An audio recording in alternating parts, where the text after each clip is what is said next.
Goeiemôre familie en welkom terug. Dit is Saterdag. Dankie dat jy weer vanoggend saam met ons inskakel en dankie dat jy hierdie week saam met my gereis het. Ons het hierdie week gesels oor volg of vermy. Waar gesels het oor gesonde en ongesonde leierskap. Vandag wil ek begin met Spreuke 3 vers 5.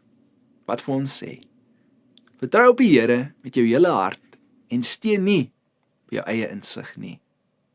Ons kultuur vereer selfvertroue en onafhanklikheid. Maar in die koninkryk van God is dit gevaarlik as 'n leier om te veel op homself te vertrou. Gesonde leiers verstaan dat hulle krag en hulle wysheid nie uit hulle eie vermoëns kom nie, maar uit afhanklikheid van God. Wat doen ongesonde leiers? Ongesonde leiers bou hulle eie insig en drome en dit is dikwels nie reg nie. Dit lei tot foute, frustrasie, tot soos wat die Engelsman sal sê, tot burn-out. En vandag fokus ons op die belangrikheid van afhanklikheid in leierskap. Gesonde leiers erken hulle afhanklikheid van God. Paulus se belydenis in 2 Korintiërs 12 vers 10 sê: Wanneer ek swak is, dan is ek sterk. Hy besef dat sy krag in God se genade lê en nie in sy eie vermoëns nie. Gesonde leiers bid en vertrou vir God se leiding, selfs al is hulle in 'n moeilike besluit of situasie. Hulle weet dat sonder God, sonder sy wysheid self, hulle beste planne misluk. Ongesonde leiers vertrou net op hulle self. Hierdie leiers dink hulle hoef nie leiding of raad te vra nie. Hulle glo hulle eie insig is genoeg en hulle optrede word dikwels deur hulle eie trots en hulle eie ego gemotiveer. En die probleem hier is dat hulle nie God se wysheid gebruik nie. Hulle maak staat op hulle eie insig en dit beskadig die mense rondom hulle. En Spreuke 3 vers 7 tot 8 waarsku teen selfvertroue sonder God se leiding. Dit sê dit lei tot pyn en mislukking. Afhanklikheid skep 'n nederige, 'n volhoubare leierskap. Gesonde leiers erken dat daar beperkings is en omring hulle met ander wat kan raad gee.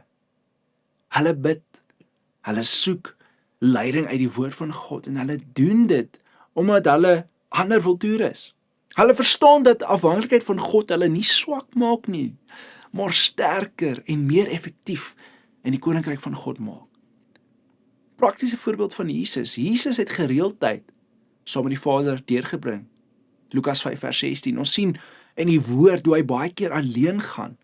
En hy gaan by 'n berg op en hy bid. Hy word stil want hy weet, hy kan dit nie doen sonder afhanklikheid van sy Vader nie. En sy bediening was nie uit selfvertroue nie, of uit eie krag nie, maar juis deur die afhanklikheid van sy Vader. Familie, gesonde leiers volg hierdie voorbeeld. Hulle is nie bang om hulle afhanklikheid te wys nie en hulle leer om God se krag in hulle lewe te gebruik. So vandag familie, vra jouself, vertrou ek op myself of vertrou ek op God? Watter besluit het jy dalk onlangs geneem sonder om te vra vir God se leiding? En hoe kan jy vandag net weer die afhanklikheid van God verklaar?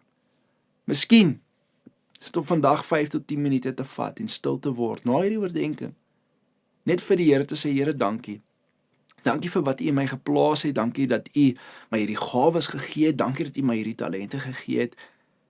Jammer dalk vir die kere wat ek kies om nie afhanklik te leef van U nie, maar help my vandag. En familie, kyk wat gebeur dan in jou hart. Hierdie week het ons die motief van ons hart geondersoek, wat hier binne aangaan. Wil jy vandag 'n leier wees wat ander wil volg? Of wil jy 'n leier wees wat ander wil vermy? Ek weet, ek wil eerder een wees wat ander sal kies om te volg.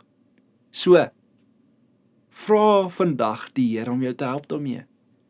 En gaan sit vandag net weer by Jesus se voete en vul jou koppie sodat jy weer afhanklik kan wees van hom. Kom ons bid saam. Vader, mag ons altyd afhanklik wees van U. Mag ons nooit iets uit selfsug of eersug doen nie. Mag ons bewus wees van U in alles wat ons doen, of ons eet, of ons loop, of ons staan, of ons lê, of ons by die werk is, of ons tussen ons vriende, ons kollegas of ons families is, Here, waar ons ook al onsself bevind, mag ons oor elke ding bid.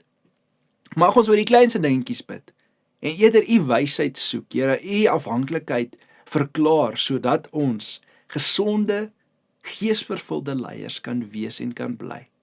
Dis my gebed vandag, in Jesus naam. Amen. Familie, dankie weer eens dat jy saam met my hierdie week gereis het. Ek sien so uit na môre se preek. Jy kan hier saam met ons inskakel aanlyn of in persoon by Alberton High School hier in Alberton, 9:00 die oggend. Maar ons het môre vir Leon Tiaart wat ons gaan kom bedien. En ek is so opgewonde vir die boodskap wat hy gaan bring. Moet dit nie mis nie. Skakel saam met ons in. Lekker dag.